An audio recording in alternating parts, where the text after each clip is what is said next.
નમસ્કાર મિત્રો, જય ભોલે. આપણે પહોંચી ગયા છે નળાબેટ નળેશ્વરી બોર્ડરે અને ત્યાં આવેલું છે એક મ્યુઝિયમ. ત્યાં ટીવી વગેરે આવેલું છે. તેના સિવાય પણ આ જે રબારીઓ કહેવાય, ભરવાડો કહેવાય, તેમના જે આ પ્રતિમાઓ બનાવેલી છે ખૂબ જ સરસ દેખાય છે. ઝૂંપડી છે, એક આપણી સંસ્કૃતિને જે રીએડિક્ટ કહેવાય એવું કરી રહ્યા છે. ચકડો પણ અહીંયા મૂકવામાં આવ્યો છે. આપણી સંસ્કૃતિનું પૂરેપૂરું પાલન કરે લોકો એવું બનાવેલું છે, જે આ મ્યુઝિયમમાં છે. અને અલગ અલગ ઘણા બધા ઇતિહાસો પણ અહીંયા લખેલા છે. જેમ કે અહીંયા બનાવેલું છે પશુ રક્ષણ અને ઘણા કેન્દ્રો પણ બનાવેલા છે.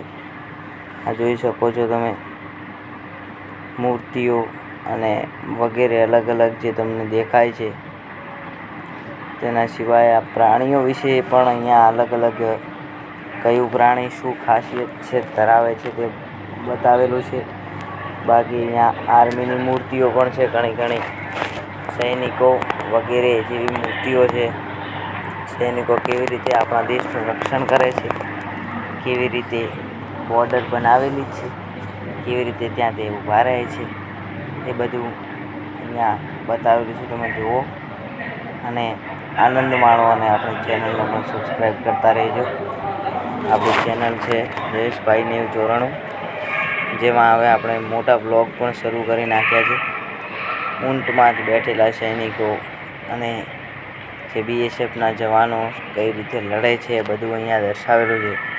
તમે એક એક કરીને બધું જુઓ. હું પણ જોઉં છું. અહીંયા બતાવેલું છે આ ટીવી છે મોટી ગ્રાફિક્સવાળી, જ્યાં તમને એક ગમે તે વિડીયો પ્લે કરીને બતાવવામાં આવે છે કે કઈ રીતે ઇન્ડિયન આર્મી ત્યાં ઊભી રહે છે, શું શું કરે છે. અંદર આ ગનો બંદૂકો પણ બતાવેલી છે ઇન્ડો પાક બોર્ડર ઉપર. અને એ સિવાય પણ આર્મી અને વગેરે બીએસએફની જવાનોની પ્રતિમાઓ પણ અહીંયા આપેલી છે. જે ફાયર કઈ રીતે કરે છે, કઈ રીતે લોડ થાય તે બધું અહીંયા શીખવવામાં આવે છે. એ જ રીતે પ્રથમ આપણે ગયા હતા નળેશ્વરી, ત્યાં આપણે કુલદીપ પણ જોયું હતું. અને ત્યારબાદ અહીંયા આવ્યા છીએ આપણે. ત્યાં જે દેખાય છે અહીંયા ઇન્ડો પાક બોર્ડર પર આવેલું આ મ્યુઝિયમ છે. અને ત્યાં અદ્ભુત વસ્તુઓ દર્શાવેલી છે. તમે જુઓ.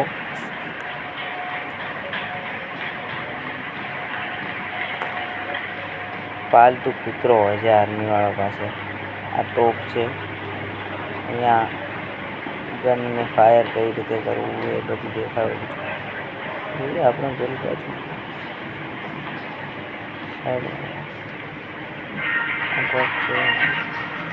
નેવી ફોર્સ માટે પ્રતિમાઓ છે. ખાલી ફોટો છે એમાં એવું બનાવેલું છે, ફોટો નથી. ઇન્ડિયાનો મેપ દર્શાવેલો છે. ઇન્ડો પાક બોર્ડર અહીંયા દર્શાવેલી છે. ક્યાં ક્યાં ભારત પાકિસ્તાનની બોર્ડર છે. અહીંયા ઇતિહાસ પણ ત્યાં બતાવેલું છે કે 3 ડિસેમ્બર 1971ના દિવસે અહીંયા જે યુદ્ધ થયું હતું તેમાં ઘણા બધા શહીદ થયા. ત્યારબાદ ઇન્ડો પાક બોર્ડર એક જોવાલાયક સ્થળ બની ગયું છે, કારણ કે ખૂબ જ અહીંયા અદ્ભુત વસ્તુઓ બનાવેલી છે. અને નળેશ્વરી માતાજીનું મંદિર પ્રથમ આવે છે. સુઈગામ તાલુકો, પ્રથમ સુઈગામ સિટી, પછી 20 કિલોમીટર દૂર નળેશ્વરી માતાજીનું મંદિર છે. ત્યાંથી તમને બસની અંદર બેસાડશે. અમે પણ બસમાં જ આવ્યા હતા. અને ત્યાંથી આ ઇન્ડો પાક બોર્ડર લઈને આવવામાં આવે છે. અને અહીંયા શેરણ વિસ્તાર, પણ તેમ છતાં અહીંયા વચ્ચે ખૂબ જ મોટું સ્ટ્રક્ચર ઊભું કરેલું છે મ્યુઝિયમનું. તમે જુઓ અને આનંદ માણો.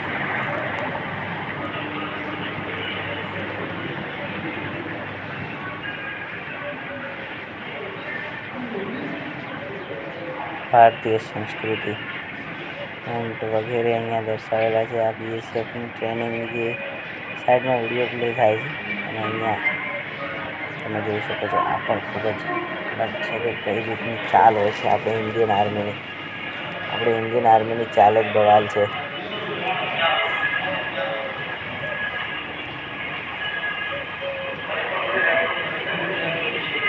હા, અમારી સાથે આવ્યા છે, સહયોગ આપે છે અમને.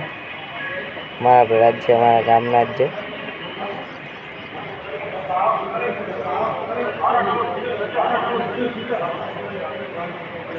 મહાન નાયકો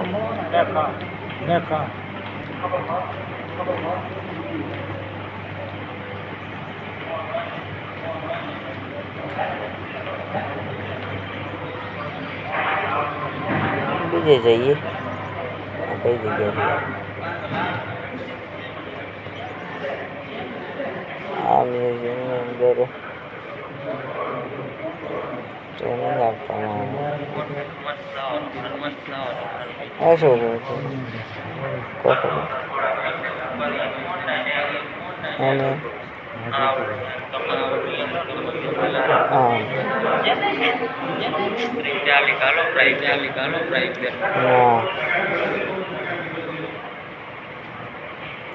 જો કેવી રીતનું બતાવે છે.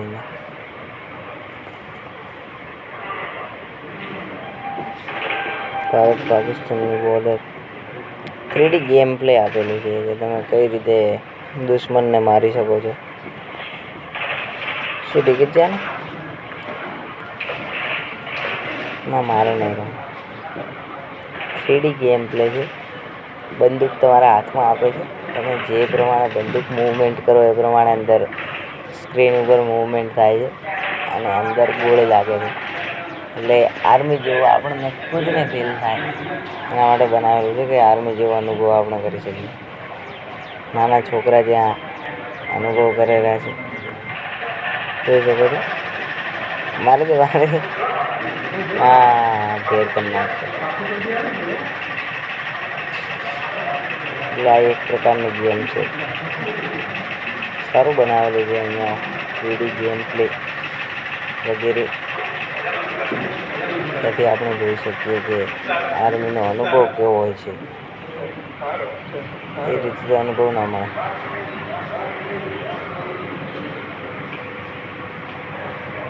એ રીતે અનુભવ ના મળે. આ શું છે ઇંગ્લિશમાં આવે છે વચિલતના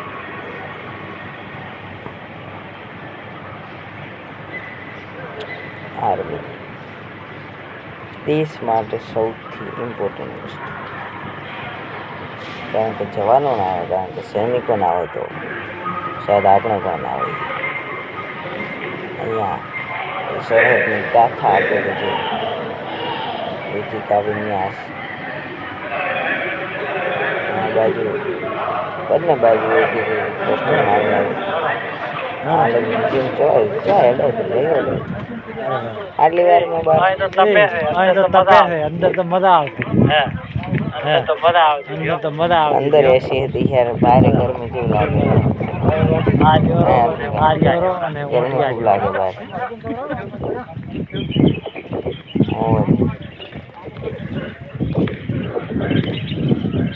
સહાન હારા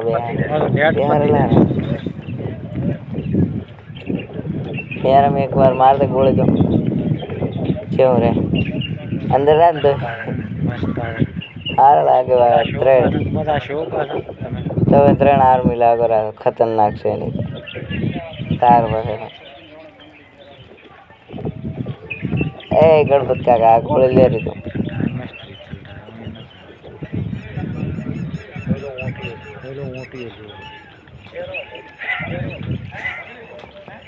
મજા આવે છે મિત્રો અહીંયા. અંદર એસી હતી એટલે ઠંડક લાગતી, બહાર આવ્યા એટલે ગરમી લાગે રહી. અલગ અલગ બનાવેલો છે તંબુ જે તાણતી હોય છે આર્મી. જે રીતે ફાયર કરવાનું હોય તે રીતે શીખવાડ્યું છે.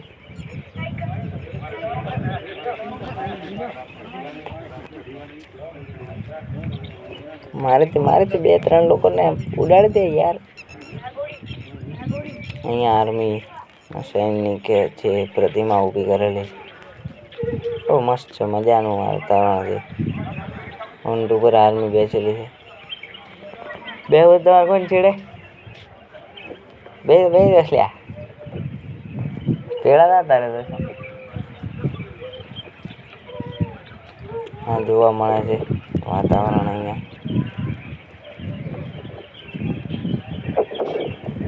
સરસ વાતાવરણ છે નડાબેટ બોર્ડરનું અને ખાસ કરીને નળેશ્વરી મંદિરમાં પણ સારું વાતાવરણ છે અહીંયા પણ ખૂબસૂરત વાતાવરણ છે આ સાથે જ હવે ઘણો મોટો વિડીયો નહીં કરીએ અહીંયા જ અંત કરશું આપણા વ્લોગનો